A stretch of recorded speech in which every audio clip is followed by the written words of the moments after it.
Okay.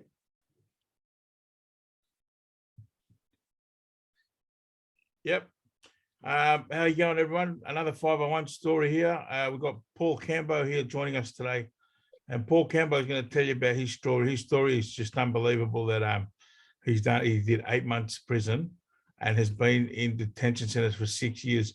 Now, just before we continue, Paul, it's recording. Is it all good on your end? Yes, brother. It's recording. Okay. All right. Yeah, Paul, tell us a little bit about yourself. For example, how long you've been in Australia, your family, Yes. how many children you have, all that sort of stuff, please. Okay, I'll start. My name is Paul KAMBO. So I've been in Australia since 2008, and I came with one son. The second kid was born in Australia, and I had a family violence with my wife and kids, but we are background Indian. So I've been to prison for 8 months. So they canceled my visa even before I was sentenced. The judge was not going to give me, my lawyer told me, any imprisonment because I'd never been to prison in my life before. And then they just have to give me imprisonment because they canceled my visa before the sentence. I was going to get a CCO for 2 years or something. So after they canceled my visa, my imprisonment was 8 months, and I had a 487 visa.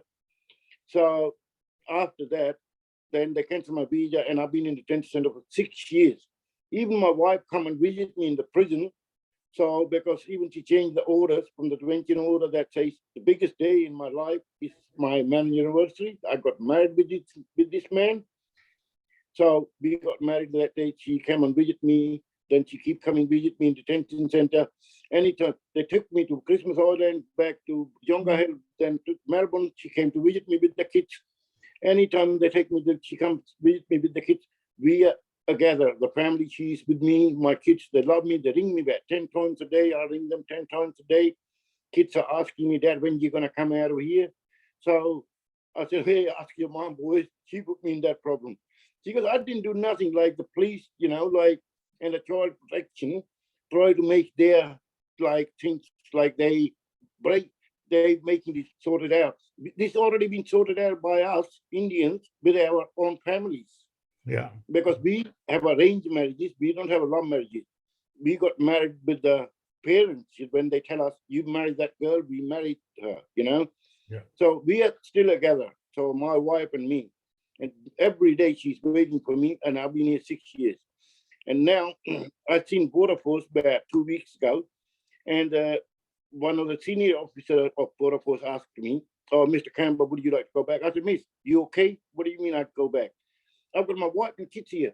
I've got no house in the back because my father is American citizen. My mother passed away. My sister's American citizen. My younger brother is a British citizen. I've got no family, and my family's here. Yeah. In Australia, my wife and the kids, they're waiting for me. And then she checked everything. She goes, yeah, you deserve a visa. And what are you holding me 6 years here for when I deserve a visa then? Then she goes, oh, see you next time with your visa. Now, after 6 years, they're telling me they're going to give me a visa. Holding me here for 6 years, that means you guys just making money off us. Yeah. That's what they're doing. Even the human rights, about 2018, I arrived from Christmas Island to Melbourne. I had a letter from human rights. I rang them, I spoke with them. Even my wife spoke with them. And they say, we're going to apply to the minister about you because there's nothing we can see, like you and your wife, you're together. I said, yes, we are together. We will never think about divorcing or anything. We are the background Indians.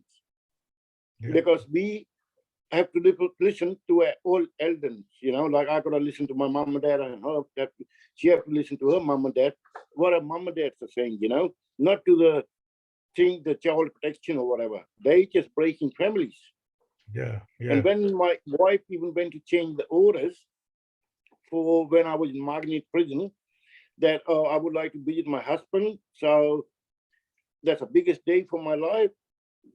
My man anniversary, 12th of June, then 2016. And then they just let her change the orders for 2 weeks, the child protection. After, she changed the orders forever. She said, no, I don't want any detention order with my husband. Yeah. Even that paperwork. And then applied a bridging visa by the immigration in 2016. They said, she's not with you. I said, of course she's with me. She changed the orders. Here, you see the orders? She's been coming visiting me in the prison, everything. Then they said, oh, okay. Then they refused me. Then the second time I applied for the protection visa, and Yongah Hill Detention Center 2017. They put me in private one in a correctional ground. And then I went for a double AT for the corrector ground, and the immigration lawyer saying, "Oh, you're a threat to the Australian community." I said, "What have I done in the community? Am I a rapist or murder or what I've done?" Nothing. That was just family violence. We sorted out. She's with me. She's supporting me. Yeah. And she's Yeah, doing everything what I want.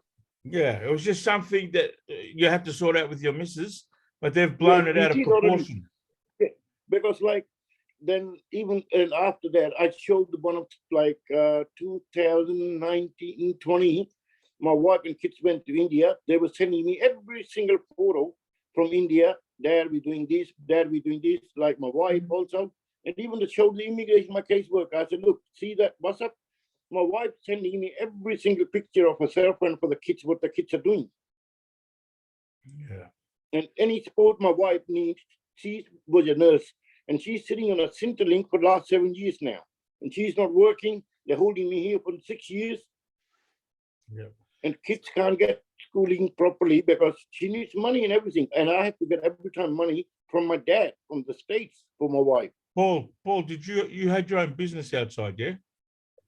No, I was working in a chicken factory. Oh, yeah. Okay. And my wife, she's a nurse. She was working in a hospital. She was doing night shift. And I was working in a day shift. Yeah. Because we had a young kids. And all that time, my oldest son was 8 years old, 9 years old. And youngest one was 7. Now, the youngest one is 15. Older one is 17. He's going to turn up 17. And I miss all that time with my spending with my kids. Which kids wanted to spend with their dad. Yeah. And the worst thing about it, Paul, is 8 months you spent in jail, and you spent 8 months in jail. 6 years in detention. 6 years in the detention center. And I told the border for 2 weeks ago, they spoken with me when they said, "Oh, you have a visa. And next time see you with your visa." And I said, "Miss, why didn't you cancel my visa in the first place? Why did they cancel it in the first place? They shouldn't be canceling that under 12 months. Corrector ground is 12 months. Well, that's what they tell everyone, Paul, that under 12 months, but it's not true. You know? Yeah, it's not true. And then they put me in the corrector test. And I said, "Look, miss, if I had a lawyer, I had the money, I could have been gone out. People I've seen here have been 10 years in prison. They get it with the lawyers just like that. They pay the lawyer 80,000, 70,000. They're getting out in 10 days. Yeah. So you're saying, how Paul, can that that happen? people that have done 10 years jail, whatever, if they've got 70, 80 grand paying the lawyers, they're getting out. Yes. So there was a guy here. There was a guy here in 2017. He's from Vietnam, I think, somewhere. He done 10 years in prison because of drugs. He got out in 10 days. So it's almost about money too when you're challenging. So, they're making money off us, but when you challenge it, if you've got money, you win and you're successful. And if you don't have money, you're stuffed, And that's why you've been there for 6. And if I even have a 20 grand today in my pocket, I can afford a lawyer 20 grand. She'll take me out just like that. People been like prison for family violence. They've been in prison for like 2 years, 1.5 years, taking knife for their missus and all this. And we have nothing like that. And I've got even my wife standing on my back. She's supporting me. So everything that the police made out in your situation, they made out that you and your wife, there was domestic violence and all that. That's all rubbish. It was just arguments. That's like all they like. Okay, I done family violence. I pushed her. She broke her collarbone. But after that, we're still together because I apologize to her and she's happy that, but still come and visit me in prison in Margaret. Sure. Even with the schools, they were saying, "Oh, your wife is going to come and visit you." I said, "Yeah, she's going to come and visit me." She took the orders away. I show them the orders. Then I can book the visit.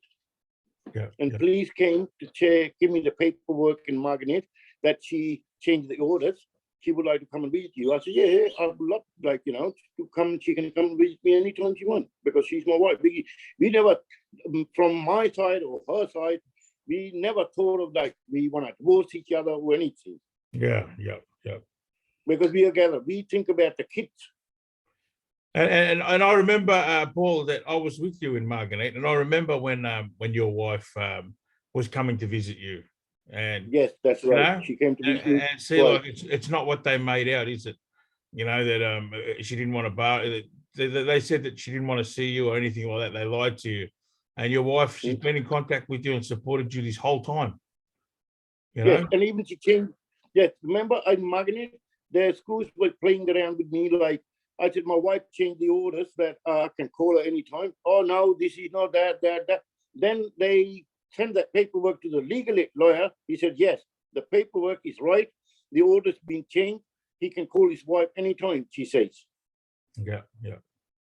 You know, like remember the boys were there because Yes, I can't read and write properly, the and boys I helped just you that wanted were the there. boys. Yeah, Yeah, the yeah, boys did it for me. I said, yeah.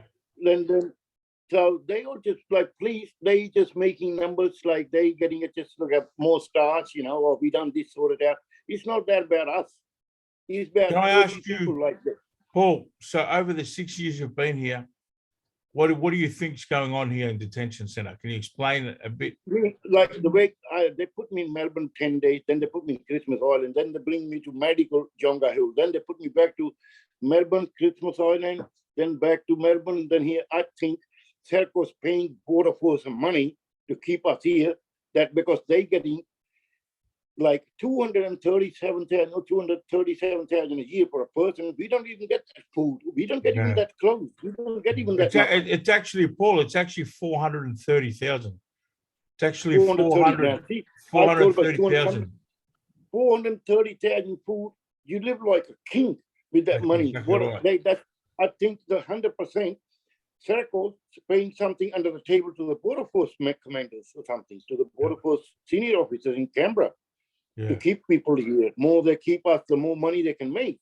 And you would have witnessed, Paul, seen a lot of things going on. For example, you know, there's staff, the Serco staff, they abuse detainees, you know? Yes, I've seen the Serco staff getting abused, like the Serco staff abuse people, then the people get pissed off. Like even what happened here this week on the 2 days ago, and I posted that video for live for everybody, Yep. because whatever happening, then the Serco, I was telling even the Serco people, look, that's just happening because you're keeping people for too long. They didn't know when they're gonna go home. Yeah. If anybody signs to go back, you're still holding them 2 years. Why? And then If in anybody that, wanna, Paul, and then sorry? unfortunately you get situations like what happened to Gurks, you know? Mhm. You know, Gurks, young Gurkhan. Yeah, Gokhan, he was a nice fellow. What happened? Because why that happened? Because you're Yeah. keeping people too long in That's detention. right. That's why that happened. He signed more than a year ago to He go home. signed more than a year, about 18 months ago. That guy was telling us he signed to go back. He want to go back, and he's got his brother, young brother here. He's got his mom here, Yeah, yeah. and he was a kid when he came to Australia. Yeah, he was three years old. Yeah, You know? 3 years old, and at least we should get one warning. What they can do, the immigration or border force. Okay, listen, like anybody. Okay, you sign here. You sign to go back. We use your paperwork for the next time. We'll give you a warning. You can go in the community, live there. Once you do anything wrong, we can send you back. They do some warning or anything. Yeah. You know, you don't get no warnings holding people for 10 Well, years, 6 years. I think, Paul, even in regards to that, I think that, you know, if you grew up here and you've been here from a child, like a toddler, you know, a young infant, you should never be deported because you're a product of this Australian system. That, and once, you know, what happened here, like in 2017, there was an Indian guy, he wanted to go back to India. And I was just translating for him to the Yeah. border force. Then after that lady asked me, border force lady, she was like 40 years old, 35, 40. She goes, oh, Mr. Campbell, what's your name? I said, my name's Paul Campbell. Oh, Mr. Campbell, how about you? Do you want to go back? I said, miss, I've got my family here. Oh, it's a better future for your wife and kids in your own country. I said, miss, how about you and me? Better future for you, you know? India, Yeah. let's go. You and me, both of us, we'll have a better future. I'm Australian. I said, if you're Australian, my wife and kids are Australian too. My kids are born in Australia. They're Australian citizens. Yeah, yeah. And then she got pissed off. And what they did to me, next charter, sent me from Yongah Hill to Christmas Island. Wow. So you just let me That's what clear they it do. up. So you've been Yongah Hill twice, Christmas Island twice, first, like I came from Magnet, I was in Melbourne. Yep. Then they sent me to Christmas Island. Then from Christmas Island, I was a couple of months. Then for the medical, they bring me to Yongah Hill. I've been in a hospital. So then from Yongah Hill, then I had a double AT in Melbourne. From Melbourne, they just took me 2 days. I had my double AT. My wife came to visit me in the same day with the kids. We had a lunch together. Then after lunch, as soon as they finished lunch, they say, hey, you're going back to Yongah Hill the same day. I came back to Yongah Hill, and then after I stayed in Yongah Hill about 2 months, put me to Christmas Island. Then I wrote a request because my kids was getting a bit upset without me. And my wife was crying all the time. Oh, kids are not listening to me, like, but she's a woman. Yeah. The kids are boys, always with dad, They love dad more. They need dad to pull them up. I wrote a request. They was closing down Christmas Island in 2018. I wrote a request to Jenny Green. I said, I would like to go to Melbourne, please. I've got my family there. I haven't seen my family. I'm getting mentally sick here too, and my kids too. And then they sent me to Melbourne. I stayed about six months, I reckon, back in Melbourne. And then they put me to Yongah Hill again. And I've been in Yongah Hill now, so not about 4 years here. Wow. 3.5 years. Well, when I got the And phone call, when I got the phone call from you, Paul, I thought you were ringing me from outside. When you left me in Margate, I thought you'd gone home. I thought, wow, good on you. You've That's gone what I home. was thinking. Because they in Margate about a week before, they booked me a van, and they said, oh, we got a van organized for you to drop you home. So where are you going to go? I said, to my wife, to my kids, they're living in Peterson Street, East Geelong. So they said, okay, they was going to drop me home, everything. After like last moment, they go, no, you're going to Port Phillip. I said, oh, well, I'm going to Port Phillip. Oh, so okay. From Port Phillip Sunday morning, Father's Day, I still remember that 4th of September 2016 was Father's Day. Kids was waiting for me at home. They put me in, they bring me to detention center. Then my wife rang in Port Phillip. Oh, why didn't my husband arrive at home yet? It's a whole day. Oh, there goes immigration took him. So she was shocked that they took you. Yes. She had no idea that they were coming to take you. No, we didn't know that. And just 8 months prison, 6 years in detention center. Wow. Yeah, it's crazy. Yes. It's crazy. And then I tried to apply the flexion visa. Then I go for a bridging visa. They put me in 501. Put the bar on me that I can't apply any bridging visa. So is that where you're at now? They're saying that you can't apply anymore for any more visas? No, like 2017, they put a bar on me. Like they canceled my visa under 116, then they refused me bridging visa under 501, and they put a bar. You can't apply. And that's where they trick. Paul, that's where they trick people, because they've told people, "Oh, go back to your country and you can fight it from there." But when people have been deported under 116, they get to their country, they put the application in, and they say, "Oh, you went to jail. You're a bad character." And now you're a 501, They asked me like, oh, you can go back to your country, employ for the visa again because your wife and kids are Australian citizen. I said, listen, why can't you just let me out here? I can employ that here. Because if I sign to go back and you guys going to give me a big bill worth of $20,000 to pay that first, and who's going to pay that money? My wife, she's looking after kids. She's on a Centrelink. How are we going to pay this money? That means I'll be stuck in India. My kids are stuck here with their dad. They should think about that. Like, if that happened to them, they make a mistake in the parliament. They make a mistake everywhere. Paul, is your wife and children hopeful that you're going to come home? Are they hoping and hopeful that you're going to come home, or what are they thinking? They're waiting for me. They're waiting for me, and I'm not going to sign to go back because I've got no family here in India background. Because I'll be there by myself, and my wife and kids are here, and I'll be alone because I've got a brother in England. He's a British citizen, his wife and kids in England. I've got a sister, she's married. She's got 3 kids. She lives in the States with a husband. My mom and dad was American citizen. They live in America, in the States, New York. And my mother passed away. Yeah, well, sorry. And my dad, and they're like, I've got nobody in India. And my kids are waiting for me every day. And I remember back then, your kids, they were only young. I remember, and like you said, now the eldest is now 17. But I'll send you a photo after that to look at my kids now. They're doing a big running and they're doing a basketball games and everything. Okay, My that's oldest beautiful. son, my youngest son became taller than me now. Wow. He was just like this, and he was now he's 5'11", and I'm 5'10", and Yeah. my youngest kid is 5'11". The older one touching up to 6 foot. They're both doing big running, everything. But I can support my wife and kids and asking my dad for money all the time. So my dad put the money in my friend's account, and then I give the money to my wife all the time. Yeah. And I'm Now, very like my dad. yeah, well, in regards, yeah, Paul, what about in regards to how you live there? Can you show us how you live there? Can you show us on camera? Like, Yes, like just, here I've got I can show yeah, you that. can pick up the phone. Uh, Yeah, pick up the phone and just turn the phone around and show us, Paul. yes, So that's my bed here. yep. This is from Yongah Yes. Hill. Younger, and that's my TV here, and there's a fridge here, Yep. and fridge here, Yep. and Yep. that's the speaker. That's the door for outside, Okay. Yep. and yeah, and that's here. We got a shower. I can tell you. That's like we got a shower here, Okay.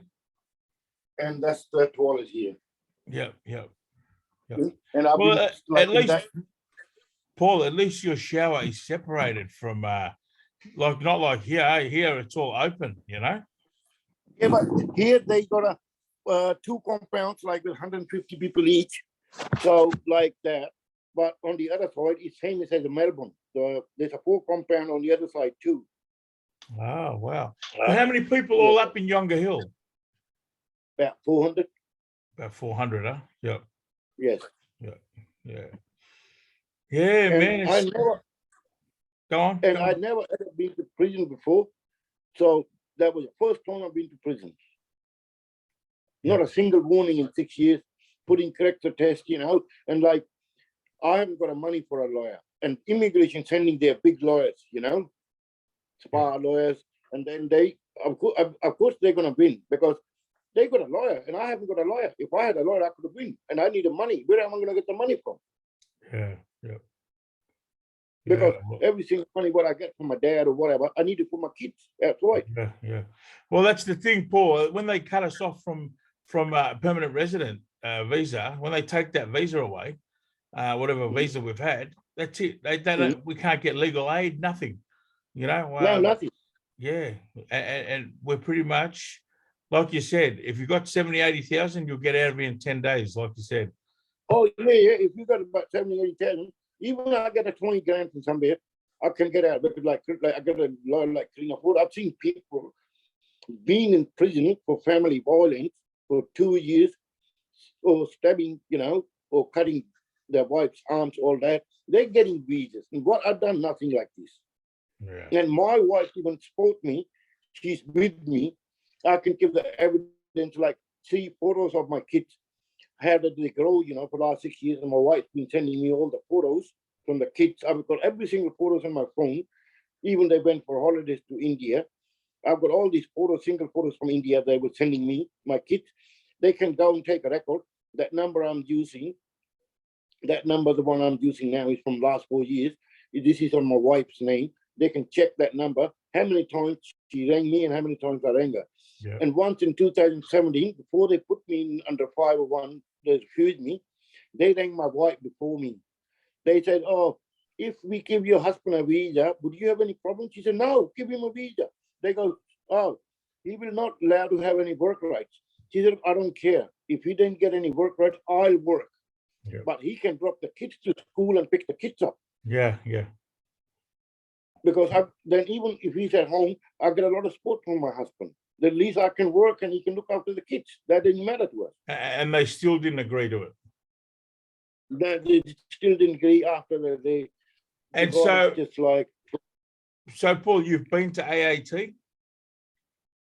Yes, I've been to AAT. What about for the correct? What about federal, the full federal circuit? In the full federal, they dismissed the file because I applied with extension of time. I was too late. I don't know how to do it. Somebody helped me. And for the character test, so I went to AAT for the character test. So double AT didn't agree because I didn't have a lawyer. Because they Is had that, an have you immigration ever had lawyer. anyone, Paul, say to you, we're going to come and forcibly remove you? No, No, they haven't said that to you yet. Okay. no, because they can't forcibly, like, I'm not going to sign, and we don't get no documents for the Indian embassy, the consular. Yeah, yeah. I have to get the, because the consular usually get a document to travel back if I sign. Oh, well, And even they do me forcefully, I'm not going to move because what I'm going to do by myself in India. Look at my age. Look, I need my kids. Kids need that. yeah, absolutely. We, you know, our families, they need us. Yeah, And like yeah, you the said, families Paul, they you need never that. done anything wrong. You never did anything wrong. And you know No, what? You did less than 8 months, you know? 8 months. Yeah, you know. And But I had one, I'll be honest with you, like I had in 2011, I had a 4-month suspension sentence. yep. And that suspension sentence, they were immigration once my case manager says, you had 4 months suspension sentence, plus you've been 8 months in prison, that's 12 months. I said, listen, could you read that properly, miss? That 4 months suspension sentence I had from the magistrate court, right? She goes, yes. I said, I went to a candy court for that 4 months. And candy court says that's been wiped off, you become $1,000 fine. If I become $1,000 fine from the court still of those sentence, then you shouldn't be counting those sentences. Mm-hmm. And that was spent, it shouldn't be counting. Yeah, because, absolutely.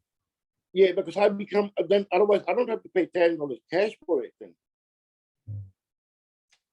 Yeah, man. Which Well, takes me, which takes me when I was working at, so I saved $10 a month. it's unbelievable what's happened to you, Paul. Like many others, it's terrible, you know. Yeah, brother. What are some other things that you've seen happen there, Paul, or even at Christmas Island? Because there's also, Paul, the refugees. You know, you've seen some refugees over the years. You know how they get treated as well. You know. Yeah, the refugees, they've been here for like 10 years and they didn't even know what's going to happen with them. Holding 10 years, that's like nowhere in the world you can see people holding for 10 years. No, that's right. Even me, like, had a family body. They can ring my wife up any time they wanted to. And then ask her. She'll be agreed. She'll say, now, let my husband out. You know, what are you keeping him there for? Yep. Yep. You're not having any problems. Like you said, there's been refugees there for over 10 years. Yourself 6 years. Is there any 501s there been longer than 6 years? 501 there, 6 years. I'm not sure. Actually, there is a couple. But I know there's a couple 501s here been in the system for about 8 years. Yes, there's a couple been here. You know, because it's crazy, couple man. of them be. But at least that's what I try to say. You're like, if they just say, okay, we give you a warning, but you sign here, we will use your sign for the next time. If you make any mistakes to deport you, people will be happy and nobody will make any mistakes. Yeah, because there's too much to lose. Yeah. And then instead of wasting all that money, 400,000 for a person for a year, I don't think they don't even spend like $10,000 for us for a year. Yeah. That 2 pieces of chicken leg you get, the food, I can send you the photos, what they give us. Like they got one dal and lamb or beef, one, you only can allowed to get one here. Not like Melbourne. You can have everything. Here now you can get one thing. Wow. And 1 piece of bread they give you here. Yeah. Them around, Lebanese bread, just give them one bread, so that's not fair with people. Well, I was going to say, Paul, we've got a lot of support from refugee activists, Greens left, there's Green senators, there are some Labor senators. But what do you want to say to them, Paul, for people listening and watching this? What do you want to say to them? I just want to say to them, like, okay, let these people out. They've been too long here. Give them a warning. Make them to sign. Okay, if just tell them, okay, listen, you sign. We give you a visa back. If you make any mistakes, we will send you right away. Don't hold people for that long. Yeah. They're getting mentally sick here. Their families getting mentally sick outside. My kids are not feeling well. We have an Indian doctor, a needle. in Geelong. Okay. And my wife take them, my both sons, for a counseling to that doctor sometimes because they miss me a lot. Yeah. And my youngest kid wrote me, I tell you, my youngest kid wrote me a letter once, and I put that letter in front of the AAT, like, oh, he goes, Dad, could you be nice to me? When my youngest son says, Dad, could you be nice to me? Then he wants something from me, Yeah. And then they use that thing the wrong way. Yeah. Yeah. And then immigration lawyer asked my wife in the AAT 2017, why did the youngest kid write that like this? Dad, could you be nice to me? He goes, I don't know, ask my husband, because the youngest kid is very close to his dad, not to me. Yeah. Yeah. Because he loves his dad. He sleeps with his dad, everything but his dad is for him. Yeah. Yeah. Yeah. Well, let's hope, Paul, let's hope we can reach out to the right people. And yeah, but thank you for today, Paul, and thank you for sharing. Yeah, thank you, brother. Yeah, let's, like I say, people, once again, another 501 story. Paul KAMBO, there you have it. 8 months in prison, just, an argument with the wife, and ended up doing 8 months, and now sitting in Yongah Hill. He's been to Christmas Island a couple of times, Yongah Hill, Melbourne, back and forth. It's human trafficking. This is what this government is doing, is human trafficking.